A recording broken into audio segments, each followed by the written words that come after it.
Friends, we gather here today with a very simple but profoundly liberating truth before us. Fear has no existence of its own. Fear is not a power, not an entity, not a force capable of acting upon you. Fear is nothing more than a moment in which the mind accepts the suggestion that there is a power apart from God. That is all. And the moment we accept that suggestion, the moment we grant reality to anything other than the one presence, the one life, the one I, fear begins to whisper its message, but it whispers only to the part of us that believes itself separate from God. Fear has no voice at all in the consciousness that knows its oneness. Now, this is important. We are not here today to learn how to battle fear, nor to arm ourselves with stronger mental weapons, nor to develop a will capable of pushing fear away. No, that is the old way of living, the human way, the way of two powers, good and evil, God and something opposed to God. But if you have learned anything at all in our work together, it is that where there are two powers, there is always fear, and where there is one, fear cannot exist. Fear is nothing more than a shadow that appears when you turn away from the light of truth. And does a shadow ever respond to struggle? Does a shadow resist argument? Does a shadow grow weaker because you push at it with your hands? Certainly not. The shadow disappears for one reason only, because the light is recognized, and so it is with fear. Fear does not dissolve because you fight it. Fear dissolves because you return to the awareness of the presence that has never left you. And so I say to you, the whole purpose of our work today is to learn how to turn back simply, gently, quietly to that inner light, not by analysis, not by effort, but by the simplest act of recognition. Just 3 minutes of turning inward to acknowledge the I that is with you always, the I that is your life, your safety, your supply, your very being. If you can truly grasp this, if you can realize even for a moment that fear has no power except the power you give it by believing in a second presence, then you have already begun the journey out of fear and into truth. For the presence is always here. It has never departed. It awaits only your recognition. And the instant you turn to it, even in the faintest whisper of awareness, the shadow of fear begins to fade into its native nothingness. This, then, is our foundation. There is only one, and because there is only one, fear has no place in you. Let us hold that truth as we continue. Now let us move a little deeper into this matter of fear, for fear never comes to us in an abstract form. It always comes clothed in appearance. It comes wearing the garments of the world, and unless we recognize what these garments are, we may be tempted to believe the appearance rather than the truth. Fear speaks to us through what I call the Four Temporal Kingdoms, the four great illusions that have ruled human thought from the beginning of time. And they are as active today as they were in the days of Daniel: the kingdom of the body, the kingdom of supply, the kingdom of time, and the kingdom of world forces. These kingdoms seem so solid, so authoritative, so inevitable, that unless we are spiritually awake, we bow before them without even knowing we have done so. When the body feels an ache, when a diagnosis is given, when age begins to press upon us, fear whispers, "You are a physical organism subject to physical conditions." That is the kingdom of the body speaking. And when the bank account grows thin, when employment is uncertain, when the future seems insecure, fear whispers, "Your life depends upon material sources." That is the kingdom of supply.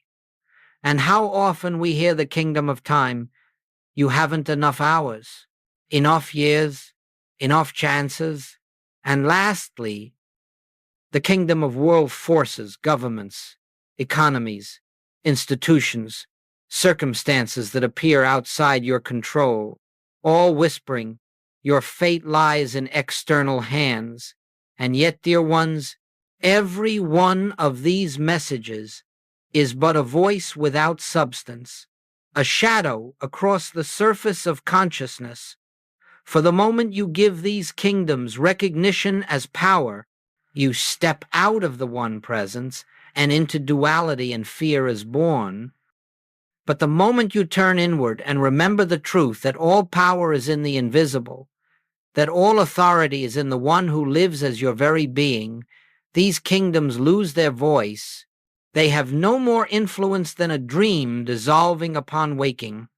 Understand this. These kingdoms do not threaten you. They do not bind you. They do not stand between you and God. They are nothing more than forms of suggestion, trying to persuade you to believe in a self that is separate, vulnerable, and dependent upon circumstances. But you are not that self. You are not that body. You are not that bank account. You are not that date on the calendar. You are not that position within society. Fear speaks only to the false identity, the one that imagines itself apart from God. And the moment you shift your attention, even slightly, from these temporal kingdoms to the eternal, the moment you acknowledge the presence within, fear begins to fall away of its own nothingness. This is why our 3-minute practice is so powerful. It moves you out of the realm where these kingdoms seem to rule and into the awareness of the kingdom that is not of this world. And in that kingdom, there is no fear, because there is no second presence to oppose the one. Let us continue, then, with this deeper understanding, for in our next section, we will see clearly that fear cannot touch the one who knows the truth of his own identity. And now, having looked at the nature of fear and the voices through which it speaks, we come to the central point, the key without which nothing else can stand. Fear can speak only to the human sense of self, the little I, the one born of flesh, shaped by environment, limited by circumstance, and destined, so it believes, to rise and fall with the world around it. That I fears because it imagines itself alone. It hears the whispers of the temporal kingdoms and supposes they are speaking truth. But within you, within every one of us, there is another identity, an identity that does not tremble before appearances, an identity that the world cannot touch. This is the Christ of your own being, the I am that was before Abraham, the divine presence that lives its life as you, and that Christ identity knows nothing of fear, for it lives in the absolute certainty of oneness. Now listen to this carefully. The Christ in you is not a part of your consciousness. It is the very essence of your consciousness. It is not something you acquire. It is not a higher self you must ascend to. It is the only self you have ever had. The human sense of self is merely the shadow. The Christ is the reality. The human sense is the dream. The Christ is the waking. The human sense is the branch. Christ is the vine. And without that vine, the branch can do nothing. When you say I, you are speaking one of two different languages. Depending upon where your attention is anchored, when the attention is fixed upon the body, upon the finances, upon time, upon the world, I means the limited self, and that self is always subject to fear, always reacting, always doubting, always defending. But when the attention turns inward, when for even a moment you remember the presence I becomes something entirely different. It becomes the voice of God expressing itself as your own being. This is why the Master said, I can of mine own self do nothing. He was not speaking of a personal weakness. He was revealing the nature of the true identity. The Christ has no personal power to defend because it has no personal opponent to resist.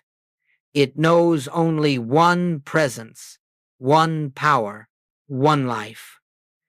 And in that recognition, fear cannot enter. So hear me well.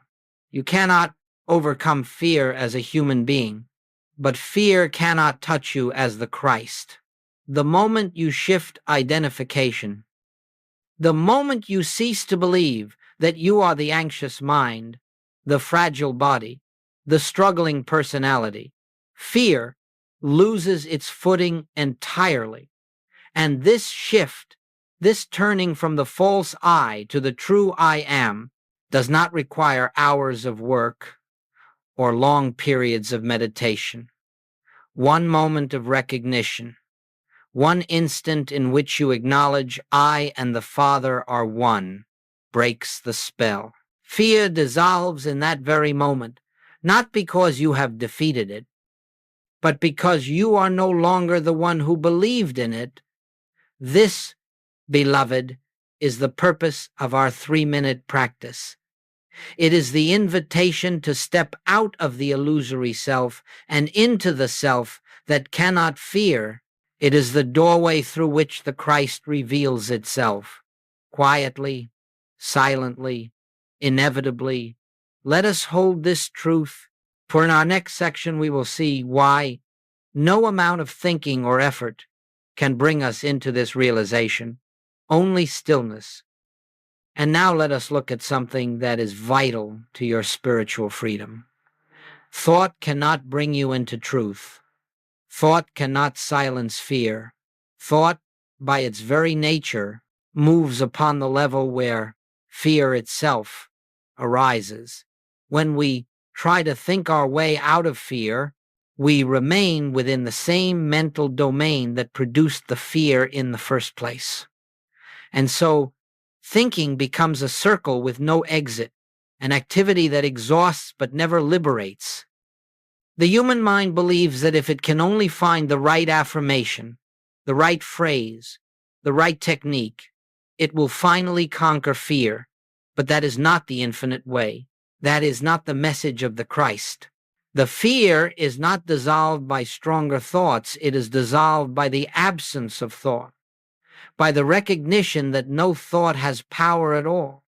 You see, fear is always connected to the belief that something needs to be achieved, solved, resisted, defended, or overcome.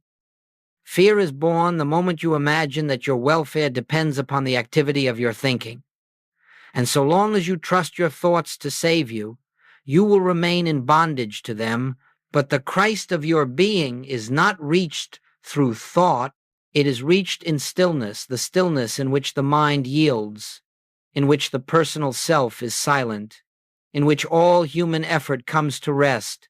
When the mind stops struggling, reality has room to reveal itself. When the mind ceases to grasp, the presence becomes known. That is why the psalmist said, "Be still and know that I am God." Not think, not analyze, not affirm, be still. For it is only in stillness that we slip out of the realm of duality and into the awareness of oneness. It is only in stillness that we cease trying to bring God into our experience and begin instead to recognize that God has always been there. Stillness is not nothingness. Stillness is not emptiness. Stillness is the fullness of God without interference. And in that fullness, fear cannot live. Let me say this again, for it is the core of our practice today. Fear is a mental disturbance. Christ is not of the mind. Therefore, only silence can reveal the Christ. When you become still, even for a moment, you step out of the world of causes and effects, out of the world of appearances, out of the world of problems, and you stand in the presence that is the answer to every problem. And in that presence, the problem dissolves of its own nothingness. This is why our practice is not one of long hours, complicated rituals, or religious effort. It is the simplest act in the world. You sit quietly for a few moments, close your eyes, and turn toward the one that is already within you. In that turning, something shifts, not in the outer world, but in you. And that inner shift reveals that fear was never a power, never a presence, never anything but a belief. The human mind cannot silence fear, but the Christ within you has never known fear. And when you are still, that Christ becomes your awareness. This is the foundation upon which the 3-minute practice rests. And now, having seen why thought cannot save us, we are ready to enter into the method itself. Now we come to the practice itself, not a technique, not a formula, not a method in the human sense, but a simple opening of consciousness to the presence that has always been here. Do not make a ritual of this. Do not try to force an experience. Do not attempt to manufacture peace. You are not adding anything to yourself. You are merely removing the noise that hides what is already present. The entire practice is 3 minutes. 3 minutes of turning inward. 3 minutes that can dissolve fear, not because the practice has power, but because the presence to which it points is the only power there is. Let us walk through it slowly. In the first minute, you close your eyes, not to shut out the world, but to relax the constant outward attention of the senses. You simply sit as you are, no effort, no strain, no expectation, and inwardly, gently, almost like a whisper rising from within, you acknowledge, I am here. You are not speaking of the human self. You are not claiming personal strength or personal wisdom. You are acknowledging the divine I that lives itself as your very being.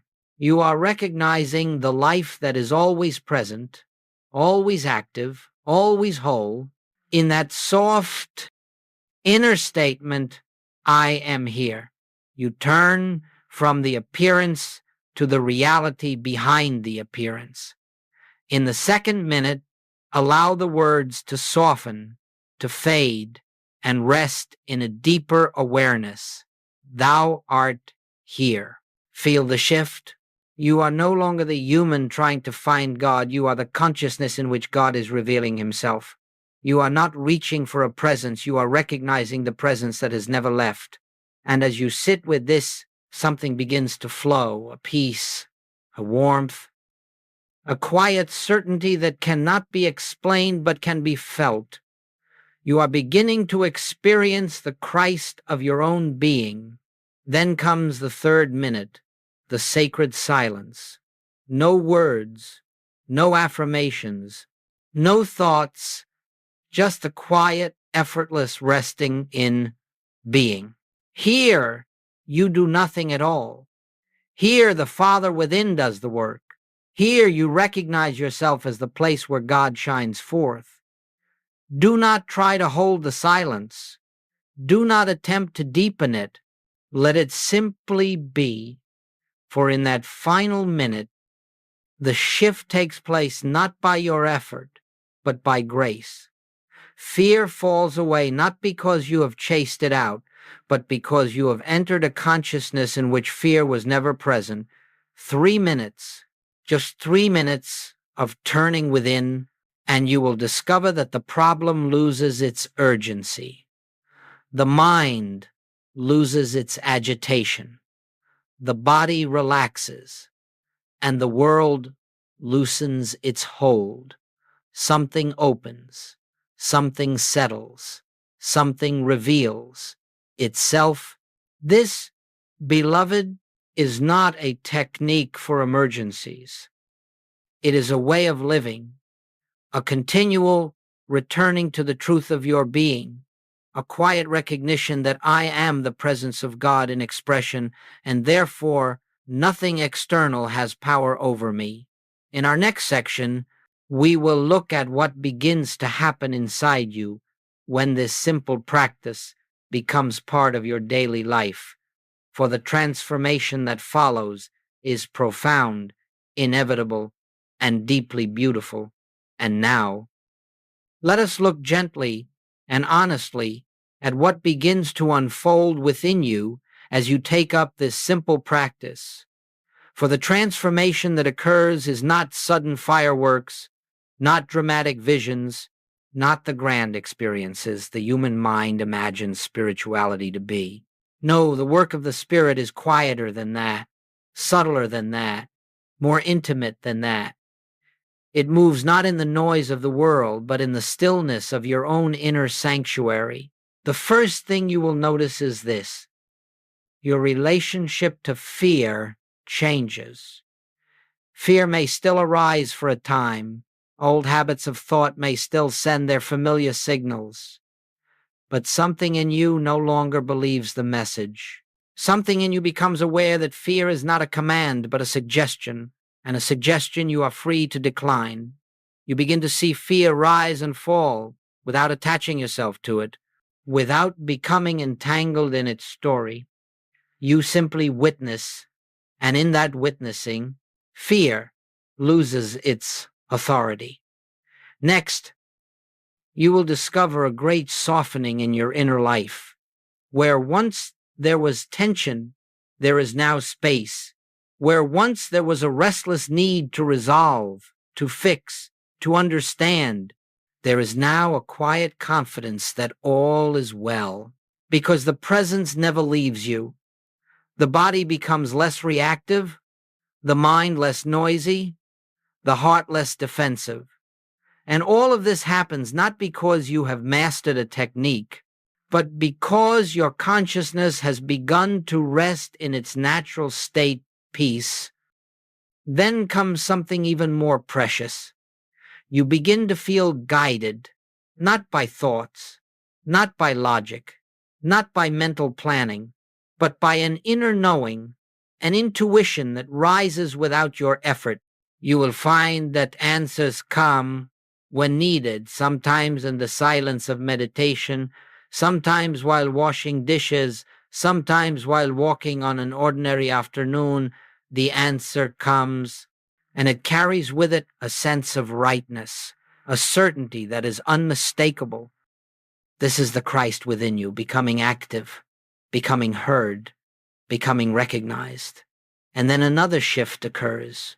You begin to see through appearances where previously you saw problems. Now you see opportunities for recognition. Where previously you saw discord, you begin to feel harmony.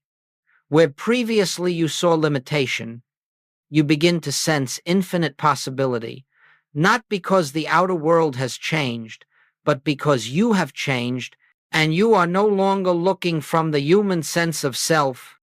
Finally, and this is the most beautiful part of all, you will discover an atmosphere beginning to form around you. Others feel it without knowing why. They feel calmer in your presence. They feel seen. They feel safe, not because of anything you say or do, but because you carry within yourself a consciousness that is no longer living from fear, but from the one presence. You have become a transparency for the light of God, and that light touches all who come near. This is the fruit of the 3-minute practice. It is not dramatic. It is not loud. It is not sensational. It is transformational. Quietly, steadily, inevitably, you begin to live from the center and not from the circumference. You begin to act from peace rather than react from fear. You begin to discover that what you sought outside was always present within you. And now, having seen what unfolds from within, we are ready to explore how this practice functions in the moments when life seems most difficult, most uncertain, most demanding. Now, let us come to one of the most important realizations you will ever make on this path. Your moments of trouble are not interruptions to your spiritual life. They are invitations to it. They are the very moments in which the presence is nearest to your recognition, the moments when the veil is thinnest, if only you will turn within rather than outward. You see, the world has taught us that when a challenge arises, whether it be a financial need, a bodily condition, a strained relationship, or an unexpected crisis, we must immediately marshal our human resources. We must plan. We must defend. We must solve. We must fight. And in doing so, we step right back into the belief of two powers, and fear rises like smoke from that belief.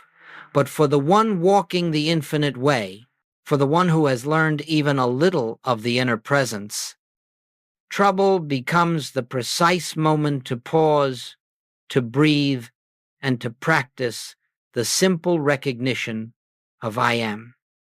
Let me tell you something from deep experience.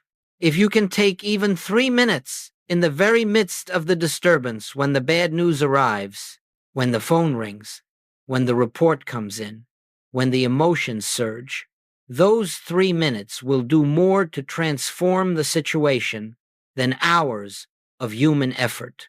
Why?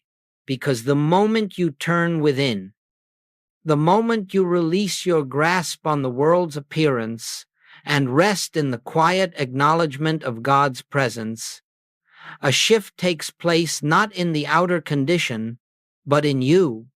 And when you change, the condition cannot remain as it was. The condition is only an appearance projected from consciousness. And when consciousness rises, the appearance must eventually align with that higher awareness. So I say to you, when fear strikes, practice. When the mind races, practice. When pressure builds, practice. Not to fix the situation, but to realize that there is no situation outside of omnipresence. Let us consider a few examples. Suppose you receive a troubling financial notice.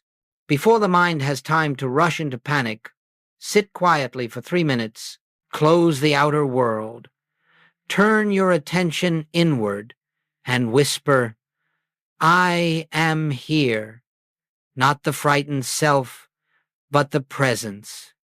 Then, thou art here, and finally, silence. You will discover, perhaps for the first time, that the fear was not in the notice. The fear was in the belief that supply lay outside of God. And when that belief dissolves in omnipresence, the outward condition finds its rightful expression. Or suppose you face a health concern, a pain in the body, a diagnosis that seems heavy. The natural impulse is to think, to worry, to consult, to search. But before you do anything, take those 3 minutes. You are not trying to change the body. You are recognizing that you are not the body, you are the life that animates it, the infinite idea of God that cannot be touched by disease. And in that recognition, fear leaves. And when fear leaves, the body begins to assume the harmony of the consciousness that governs it. Or suppose someone speaks harshly to you, attacks you, misunderstands you. The old self would defend, argue, correct. But you, having learned this practice, turn within. For 3 minutes you rest in the presence. And when you rise from that silence, you will find that resentment cannot hold you, hurt cannot wound you, and you may even discover that the necessary words if any are needed, flow effortlessly from a consciousness of peace. Beloved, hear this well. There is no crisis that is improved by fear. There is no situation that is healed by panic. There is no circumstance that is strengthened by human effort. But every crisis, every situation, every circumstance is transformed the moment you return to the truth of your being. This practice is not an escape from life. It is the way of bringing God into visible expression in life. It is the way the invisible presence becomes the tangible peace, the harmony, the order, the supply of your experience. And now, having seen how we meet trouble with inner stillness, we move next to the unfolding transformation that occurs when the practice begins to live you, when the Christ becomes the governing center of your consciousness. And now, as we come further along this path, something very beautiful begins to happen, something you cannot force, something you cannot manufacture, something you cannot even anticipate with the human mind. It is the quiet unfoldment of the inner life. It is the dawning of the realization that the practice is no longer something you do. It is something that begins to live you. At first, you take the 3 minutes deliberately, consciously, perhaps out of discipline. You practice because you feel disturbed, or because you want peace, or because you remember that fear is never the answer. And so you sit, you turn within, you rest in the presence. But as the weeks pass, as your awareness deepens, you notice something. The impulse to turn within arises spontaneously. The call to silence comes from within itself. You do not practice to reach God. You find yourself practicing because God is reaching you. This is the first sign of unfoldment. You no longer meditate to escape fear. You meditate because you have tasted truth. Next, you will discover a remarkable shift in how you experience your own identity. Where once you believed yourself to be a person moving through a world of forces and conditions, now you begin to sense that you are the center of awareness through which the world is seen. You are no longer the actor struggling in the drama, you are the light that illumines it. Problems may still appear, but they appear on the screen of consciousness, not in the self that watches the screen. And because they are seen from the inner Christ, they lose their power to bind or frighten. This is the second sign of unfoldment. You no longer live from the circumference. You begin to live from the center. Then, without your effort, your actions begin to change. Your speech becomes softer, clearer, freer. Your decisions carry a natural wisdom, a sense of rightness. Your interactions reflect patience, compassion, and an unhurried calm, not because you are trying to be spiritual, but because the Christ in you is gradually taking the reins. You find yourself listening more and reacting less. You find yourself sensing more deeply and assuming less quickly. You find yourself flowing with life rather than pushing against it. This is the third sign of unfoldment. The Christ begins to act as your awareness. Then something more subtle occurs. You begin to notice that you carry a presence, an atmosphere wherever you go. Others feel it without knowing why. In the office, in the home, in the marketplace, people respond differently. They feel safe with you. They feel peace around you. They sense something in your presence that quiets them, something gentle, something strong. And this something is not personal charm, not personality, not influence. It is the radiation of the inner light you have touched in your silence. This is the fourth sign of unfoldment.